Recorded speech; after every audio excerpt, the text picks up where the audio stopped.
Good evening. সবাই কেমন আছেন? আশা করব নিশ্চয়ই সকলে ভালো আছেন, আমরাও ভালো আছি। তো চলে যাই সরাসরি কন্টেন্টে। আজকের কন্টেন্ট হচ্ছে ডিজিটাল ভিখারি মানে বেচুরাম। বেচুরামের ভিডিও দেখলাম এবং ভিডিওতে যা দেখলাম সেটা আর বলার মতো নয়। বেচুরাম তার শিক্ষা দীক্ষা দিয়ে তার সন্তানকে মানুষের মতন মানুষ করবে, এটাই বেচুরাম সবসময় প্রত্যেকটা ভিডিওতে বলে। ছোট্ট কৃষাণুকে তার বাবা, একমাত্র বাবা, শিক্ষা দীক্ষা দিয়ে মানুষের মতো মানুষ করবে। বেশ, খুব ভালো কথা, খুব ভালো কথা। এটা সব বাবাই বলে, সব বাবা, এখানে মাকে ধরছি না, সব বাবাই বলে। কিন্তু বন্ধুরা, বেচুরামের কোন শিক্ষাটা এখনো পর্যন্ত মানুষের মতন মানুষ কৃষাণু পাচ্ছে? কোন শিক্ষাটা পাচ্ছে? যে শিক্ষায় বেচুরাম কৃষাণুকে তৈরি করছে, যেখানে ভিডিও প্রেমী তৈরি, মানে এই ছোট্ট বয়সে কৃষাণু কিন্তু ভিডিওতে ভীষণভাবে যোগ হয়েছে। দিন রাত বাবাকে দেখছে ভিডিও করা এবং বই খাতার চেয়ে বেশি ভিডিও প্রেমী হয়েছে। এবার সে যা দেখছে তার বাবাকে বাড়ির পরিবেশে, সেইভাবেই একটা বাচ্চা বড় হয়। সুতরাং তোমরা দেখতে পাচ্ছ একটা বাচ্চার শিক্ষা দীক্ষা নিয়ে বড় বড় কথা দিন রাত বলছে, অথচ কোথায় ভর্তি করেছে? পাড়ার একটা স্কুলে ভর্তি করেছে, যে স্কুলে কোনো কোনো নিরাপত্তা নেই, যেখানে কৃষাণু তো ছোট্ট বন্ধুকে নিয়ে, দুজনেই ছোট, বন্ধুর হাত ধরে গুটগুট গুটগুট করে বাড়ি চলে আসছে এবং তার বাবাকে গিয়ে দিতে হচ্ছে, একমাত্র পিতাকে গিয়ে দিতে হচ্ছে। সুতরাং বন্ধুরা, যেই স্কুলে বাচ্চার নিরাপত্তা নেই সেই স্কুলে বাচ্চাকে ভর্তি করে মহা আনন্দে আছে। তার কারণ মোটামুটি একটা স্কুলে ছিল, সেখান থেকে ছাড়িয়ে আনলো। সেটা কোনো ব্যক্তিগত নিশ্চয়ই কারণ আমার জানা নেই, কিন্তু ছাড়িয়ে এনে কোথায় দিল? পাড়ার একটা স্কুলে দিল, এবং স্কুলটা আমাদের দেখিয়েওছে, পাড়ার একটা স্কুলে দিল, এবং তার 48টা না কটা ব্রাঞ্চ আছে। তো ঠিক আছে, কোনো আপত্তি নেই, তার ছেলে তার কোথায় স্কুলে পড়বে সব ঠিক আছে। কিন্তু যখন সে ব্লগার, ইউটিউবার, ব্লগার, যখন সে প্রত্যেক মুহূর্তে কন্ট্রোভার্সি চাইছে, কন্ট্রোভার্সি ছুড়ে দিচ্ছে, তখন সেখানে বন্ধুরা কিছু তো কথা বলার থাকতেই পারে। তার না কন্ট্রোভার্সি ক্রিয়েটারকে কী করতে হলাম? কষ্ট করে এই যে নিজের নেট খরচা করে নিজের ভিডিও দেখে তারপরে নিজের মতামত তৈরি করা চারটিখানি কথা নয়। প্রত্যেকটা ক্রিয়েটারদের অনেক পরিশ্রম করতে হয় এর পেছনে। রেগুলার ভিডিও কন্টেন্ট দেখলেই তো হয় না, ভিডিও দেখলেই তো হয় না, কন্টেন্টটা বাঁচতে হয়। সেটা সম্পূর্ণ নিজের সৃষ্টি করা কন্টেন্ট, হচ্ছে নিজের সৃষ্টি করা। সেই নিজের সৃষ্টি করাটা আমাদের প্রত্যেকটা মহিলাদের, বা যারা আমরা কন্ট্রোভার্সি ক্রিয়েটার, প্রত্যেকটা মহিলাদের সংসারের সমস্ত দায়িত্ব কর্তব্য পালন করার পরে কিন্তু আমরা এই কাজটা করছি। আমরা কিন্তু সব কিছু ফেলে দিয়ে এই কাজটা করছি না। সব বাড়ির পরিবারের সদস্যদের সব কিছু দেখভাল করার পরে, সংসারের সমস্ত দায়িত্ব পালন করার পরে কিন্তু আমরা এই কাজটা করছি, তাই না বন্ধুরা? তো সেখানে দাঁড়িয়ে আমার তো কিছু বলার থাকতেই পারে। যেহেতু আমি কন্ট্রোভার্সি ক্রিয়েটার একজন, তাহলে আজকে বেচুরামকে যখন পেয়ে গেছি কিছু বলার জন্য, তখন বেচুরামকে উত্তম মধ্যম ধোলাই দেওয়ার প্রয়োজন মনে করেছি এবং সেটাই দিতে চলে এসেছি। তো চলো শুরু করা যাক, ভালোভাবে আরও গুছিয়ে বলা যাক। বেচুরাম তার ছেলে ছোট্ট কৃষাণুকে সুন্দর শিক্ষায় বড় করছে। সুন্দর বাড়ির পরিবেশ, এত সুন্দর। সে তার বাচ্চাকে শেখাচ্ছে তোর মা নেই, তোর মা মরে গেছে। তার পিসির কাছে সে পরিচয় দিয়েছে এই কথা বলে। এবং সে যখন জলপাইগুড়ির ওই কাকা, ঢপবাজ কাকা, ওটা একটা ঢপবাজ কাকা বেরোলো, তোমরা দেখতেই পেলে ঢপবাজ কাকা। আমি জানি নিজের গোষ্ঠীর কেউ কোথাও নেই, এবং চারিদিকে যে গোষ্ঠী পাতানো হচ্ছে সেগুলো হচ্ছে সম্পূর্ণ ঢপবাজিং এবং চিটিংবাজিং গোষ্ঠী। তোমরা দেখতে পাচ্ছ, গুটিয়ে গাঁতিয়ে সৃষ্টি করা হচ্ছে এইসব ঢপবাজদের, গুটিয়ে গাঁতিয়ে সৃষ্টি করছে বেচুরাম। কারণ বেচুরাম নিজে যেরকম, সেরকমই তো তার সৃষ্টি হবে না। তেমনি একটা নতুনত্ব আজকে পেলাম, জাতীয় সঙ্গীত বাচ্চাটাকে পটিতে বসে জাতীয় সঙ্গীত বাচ্চাটা গাইছে এবং বেচুরাম সেটাকে অ্যাপ্রিসিয়েট করছে। বোঝাতে পারছি? বেচুরাম সেটা আমাদের মানে সোশ্যাল মিডিয়ায় দেখাচ্ছে। ভাবো, এর কাছে ছেলে খুব সুন্দরভাবে মানুষ হচ্ছে, ওর মায়ের কাছে মানুষ আবার প্রশ্ন আসে না, কারণ মাও তো এখনো কোনো ছেলের সম্বন্ধে কোনো কথাই বলেনি। তাহলে মায়ের কথা এখানে তুলে লাভ নেই, বাপের কথা তুলছি, বাপের কথাই থাক। ছেলে পটিতে বসে জাতীয় সঙ্গীত করছে, একটা 4 বছরের শিশু। ও কিন্তু জানে না এই জাতীয় সঙ্গীতটা কখন কোথায় করতে হবে, ওর মনে এসেছে ও করেছে, সেখানে নিয়ে কোনো কথা নাই। একটা বাচ্চার কখন কি মনে আসবে আমরা কিন্তু কেউ জানি না তাদের শিশু মনে কখন কি উদয় হবে এবং তারা সেটা কখন কি করবে কেউ জানি না। তার জন্য বড়দের সবসময় অ্যালার্ট থাকতে হয়। কিন্তু বেচুরাম সব দেখে শুনে বন্ধুরা কি করে এই বিষয়টা ভিডিও করলো, ক্যামেরাবন্দি করলো, কি করে ভিডিও ক্যামেরাবন্দি করলো এই বিষয়টাকে? এই বিষয়টা তো কাট করা উচিত, তাই না বন্ধুরা? এই বিষয়টা যখন আমরা এডিট করি, যখন আমরা ভিডিও এডিট করি, দেখো কন্ট্রোভার্সি ভিডিও এডিট করার সময় আমাদের খুব একটা ঝঞ্ঝাট পেতে হয় না, এডিট তো করতেই হয় কোথাও না কোথাও। কিন্তু যখন ডেলি ব্লগার এডিট করি তখন কিন্তু এডিট করতে সাংঘাতিক পরিশ্রম করতে হয়। কিন্তু বেচুরাম তো ডেলি ব্লগার, সে ভিডিও এডিট করছে যখন, সে তখন এই বিষয়টা এডিট করে তো বাদ দিতে পারতো, তাই না? খুব ভুল বলছে কি? এডিট করে বাদ দেওয়া উচিত ছিল। যেহেতু ভারতের জাতীয় সঙ্গীত, তাকে এইভাবে অবমাননা করা মানেই তো বেচুরামের আইন ভঙ্গ করা, ভারতের সংবিধানের আইন ভঙ্গ করলো। তাহলে এই বিষয়টা নিয়ে এই যে সমাজসেবিকা, সঙ্গীতা সমাজসেবিকা কি বলবেন?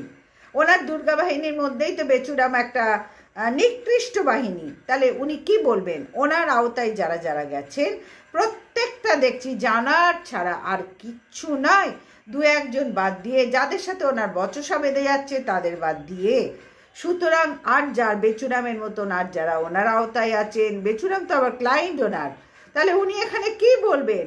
এটা তো বেচুরামকে কঠোর থেকে কঠোরতম শাস্তি পাওয়া উচিত এবং পাওয়ার যোগ্য বেচুরাম নিজে তৈরি করলো। এইখানে ওই ম্যাডাম কি বলতে পারে, সমাজসেবিকা কি বলবেন? কিচ্ছু বলার নেই। তিনি বলবেন ও করেছে, ওর ব্যাপার, আমি তো করিনি। একদম ঠিক কথা।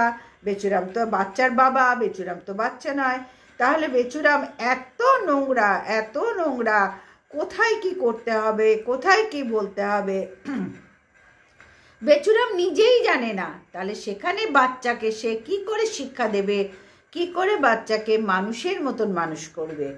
তো ও তো দিন রাত বাতেলা মারে, বড় বড় বুকুনি ঝাড়ে, মানুষের মতন মানুষ করে দেখাবো কি করে? নিজে কি বেচুরাম মানুষ হয়েছে?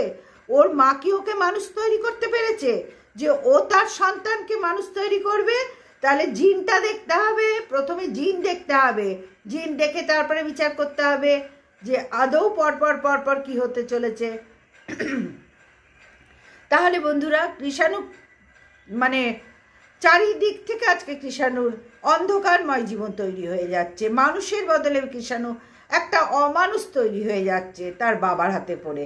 আমি বলবো না কৃষাণু খুব ভালো আছে, বলতে পারবো না বন্ধুরা, কারণ যা দেখছি যা শুনছি তাতে তো ভালো কৃষাণু থাকতেই পারে না। যেখানে তার বাবার শিক্ষা নেই, যেখানে তার পরিবারের ঠাম্মির শিক্ষা নেই, তার কিছুটা হলেও দাদুর শিক্ষা আছে এবং সেই মানুষটা সব সময় কিন্তু এদের আওতার বাইরে থাকে। ওই মানুষটা জানে এই মা ছেলের মধ্যে আসলে আমাকে ছিঁড়ে কুটে খাবে, ওই জন্য মানুষটা সব সময় দেখবে নিজেকে অন্যদিকে সরিয়ে রাখে।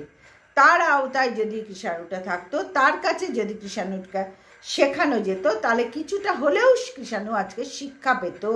যেহেতু বেচুরাম 8 পাস, বুঝতেই পারছো, ক্লাস 8 পর্যন্ত পড়েছে। বেচুরামের যদি শিক্ষার মানে বহর দেখো তোমরা, তাহলে বুঝতেই পারবে বেচুরাম নিজেই অশিক্ষিত গণ্ডমূর্খ। তাহলে কৃষাণুকে সে কি শেখাবে? এই দেখো বই খাতা খুলে, এই দেখো কৃষাণু কি সুন্দর লিখেছে। হ্যাঁ, অবশ্যই কৃষাণুর হাতে লেখাটা খুব ভালো, কিন্তু কি লিখেছে, কি পড়েছে, এগুলো তো দেখাবার এত নেই। তবে কেন না, বাচ্চাকে উৎসাহ দেওয়ার জন্য এগুলো যেহেতু ডেলি ব্লগার করছে, সেখানে কিছু বলার নেই। কিন্তু কৃষাণুকে তো শেখানো উচিত কোথায় কি করবে না করবে। তাহলে ওকে শেখানোর দায়িত্ব কার? বেচুরামের দায়িত্ব। বেচুরাম কি পালন করলো, কোথায় কতটুকু দায়িত্ব পালন করলো তোমরা দেখতেই পেলে। এরপরেও তোমরা বলবে বেচুরাম খুব ভালো, বেচুরাম খুব ভালো, বেচুরাম খুব ভালো। ভাই, অসম্ভব ব্যাপার। যা নোংরামি বেচুরাম শুরু করেছে, আর নোংরামি হচ্ছে একমাত্র ওই সমাজসেবিকার প্রশ্রয়ে, যিনি নিজে নোংরা, তারপর দুর্গা বাহিনীর নোংরা দুজন অ্যাসিস্ট্যান্ট আছে, দুজন, সবাইকে আমি বলছি না। আগে ছিল ডাস্টবিন একটু সরে গেছে, আর দুটো নাম বলতে আমার কোনো অসুবিধা নেই, ধরিত্রী এবং সোমা। কিন্তু ধরিত্রী হচ্ছে 1 নম্বরের কিস্তিবাজ মহিলা, 1 নম্বরের, অতি ওঁচা, অতি নোংরা, এই সমাজসেবিকার মতন। আর বেচুও ঠিক এমনি নোংরা এদের মতন। তাহলে এদের হাতে কৃষাণুর ভবিষ্যৎ কোথায়? অন্ধকারে তলিয়ে যাচ্ছে বাচ্চাটার ভবিষ্যৎ। ওদিকে তার মায়েরও কোনো হিলদোল নেই, শুনছি তার মা কোনো আইনি পদক্ষেপ নেয়নি বাচ্চার জন্য। তাহলে তোমরা ভাবো, ওই কৃষাণুর জন্য ভাবো যে কৃষাণুকে ভালোবাসলেই, ভালোবাসি বললেই বাচ্চাকে ভালোবাসা যায় না। বাচ্চাকে সুশিক্ষা দিয়ে বড় করলে তবেই বাচ্চার ভালোবাসা পাওয়া যায় এবং বাচ্চাও ভালো থাকে, নিজেরাও ভালো থাকা যায়। সুতরাং বন্ধুরা, এখানে কৃষাণুর শেখার বয়স চলছে।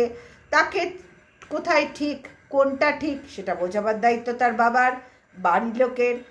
সুতরাং এখানে দেখতে পেলে তোমরা পটি করাটাও বেচুরাম তার প্রথমে মাকে দিদিকে বেচেছে, কৃষাণু নিজের ওয়াইফকে বেচেছে, বাড়ির কেচ্ছা কেলেঙ্কারি বেচেছে, নিজের ছেলেকে বেচেছে, তারপরে এখন মাকে বেচে খাচ্ছে। বোঝাতে পারলাম? বেচুরামের কোনো অওকাত নেই তোমাদের সাথে কিছু দেখাবার।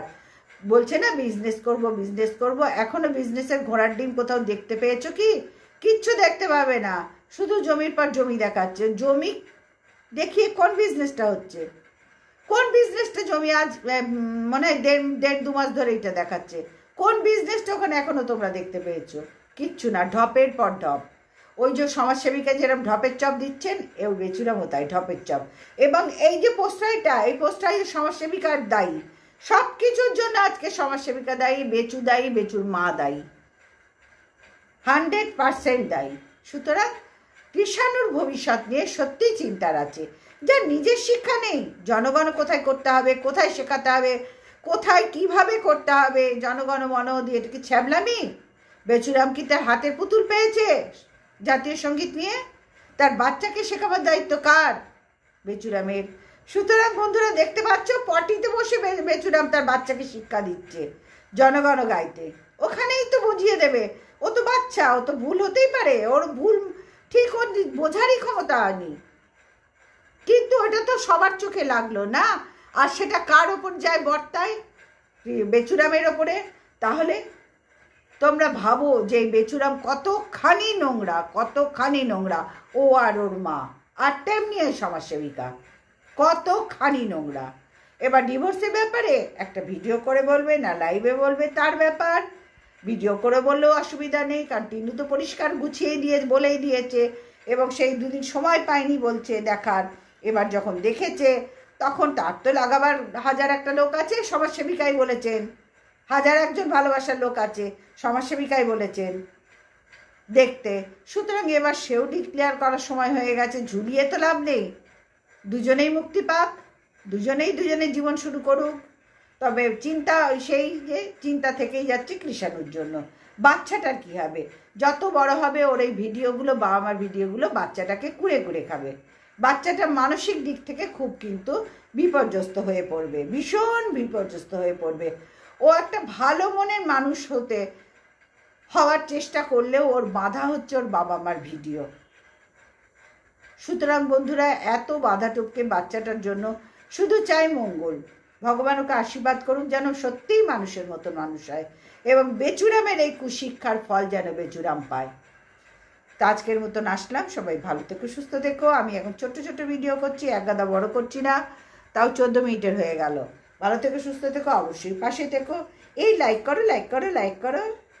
Good night, tata.